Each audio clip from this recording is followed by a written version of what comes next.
Thank you. Now, Dr. Christian Feiler from the Ministry of Economic Affairs will give a real-life welcome address.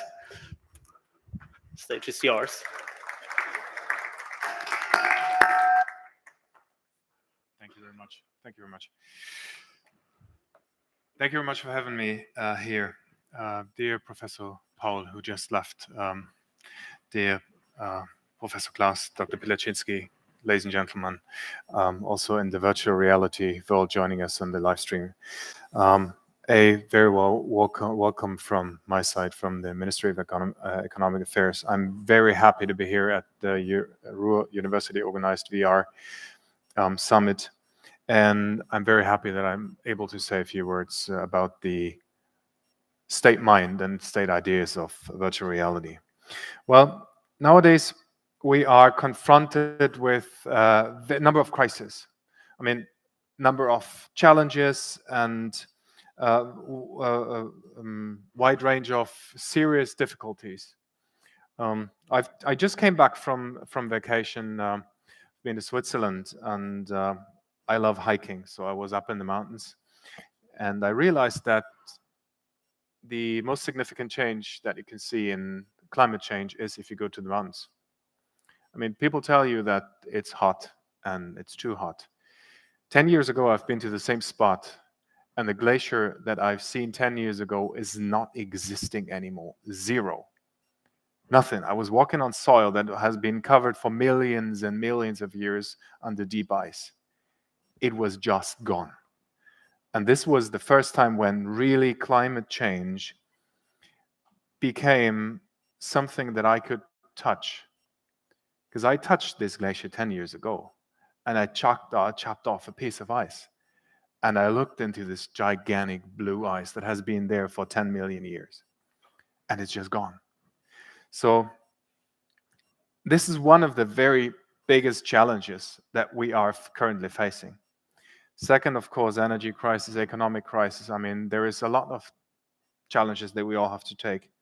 And the negative headlines in the news and the pessimistic mood in the society, people that are just negatively thoughted and they are just not willing to open their minds to see how this dramatic change can enable us to do something better. And in such this situation, it's really hard just to sit back and say, well, let's see, things have changed in the past and things will change in the future, and we just do nothing. That ain't good. Absolutely no way. Unfortunately, there is people who actually have the courage and they love to develop new things, and they have new ideas, innovative new ideas, and inspiring minds that help to improve our society and strengthen our economy, and shining light into these people's moods that are just black dark and they are just negative. So in other words, there is people that take action and they are open-minded and they go forward and say, well, why should we stay back? I mean, what's the matter? We just go forward. And I've been many times to the Medica. It's one of the biggest, or probably the world's biggest fair trade for health industry. And one of the big fields in health industry is VR, because VR has developed from a niche idea to a broad application space where people and companies are picking up ideas, translating them into VR, and with that helping people that before haven't been able to be treated with this, for instance, therapy. And it shows that VR is a growing interdisciplinary field where not a single discipline is the one that can be addressed with VR, but VR is like a broad, basically application technology that can be applied to multiple challenges and multiple problems. And this wide range of applications are not only medicine, but it's also therapeutic approaches in biotechnology. I mean, I don't have to tell you that VR, you probably know better than I do. I'm structural biologist by training. Many moons ago, I've been structural biology doing research for 15 years in drug discovery. And VR has turned this field to be an amazing new playground. Because when you look at protein molecules and you do this with X-ray biology, blah, blah, and you have a model that looks like a spoon of spaghetti where you have like kind of things, and you try to identify things. Now, I took a VR glasses and you take it, you have these two handles, and you can actually zoom in your protein structure to the atomic detail. You can just walk around and see, oh, there's the beta strand, there's the active site. Oh man, this is actually a serine catalytic residue there. What happens if we change this? So this is only possible with VR. You are actually feeling the structure. You are in the protein. And you just not look it from the outside, but you're just right in the middle of it. And this is just one of the examples where VR has changed the field a lot, and it has already changed it. And we are not on the beginning, but we are right in the transition of doing things the old school way and doing things the modern way. Why should we stay with the old stuff? Come on. I mean, I don't know. It's just that people are not as open as you are because you are here. One example is many months ago, there was the Frankfurter Buchmesse. I don't know if you know it. It's one of the biggest book fair trades in the world. And there was an author, she was saying, yeah, well, it is a complicated world, and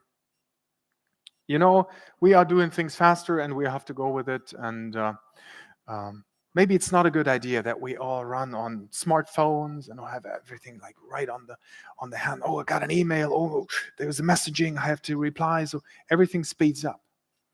And then she said, well, stage turned. Another author came up. He said, well, it's a good idea. Who thinks that we should go back to the 70s where smartphones were not pacing us the speed that we have to go right now? Like generalizing things and not allowing change.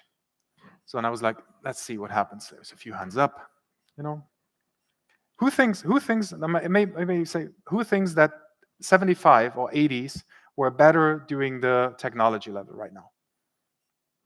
Good. There were people that were raising their hands, and the second question came up. Well, do you think that we are on the pace is too fast right now, which we are? Do you think you can still keep up with the pace? Everybody was like, well, it would be better in the 80s. We were still talking. People were sitting on the bus stops, like sharing newspapers. And not everybody sitting on the smartphone, not even recognizing when somebody stumbles next to. Okay. Well, big discussion. And then I thought, well, why not? I was just pointing, do you think that you want to be treated if you have a cancer diagnosis with a therapy from the 80s? Are you sure? And then people say, no, we want the new therapies, of course, but we want the pace from the back. So I mean, that's a big conflict. And I think that VR can be a big solution for these people that think that we're too fast right now. They want to go back to the 80s, but still keeping up with the new technologies.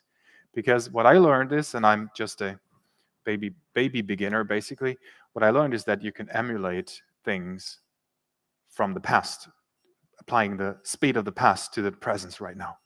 So it's like an interconnecting thing. I think I have only 1 more minute left, so I'll keep it short.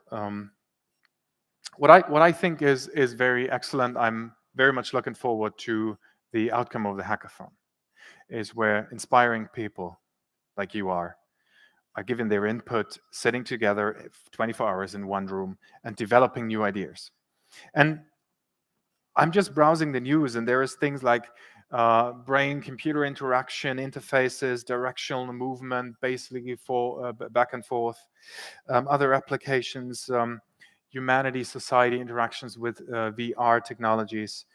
But what I'm seeing is being here in this room being here at this spot where inspiration has taken an old place and has changed it to a way where people think, sit together, and develop new ideas that will change the world of tomorrow. So I wish you a very, very good luck and an inspiring conference. And thank you very much again for having me here. And all the best for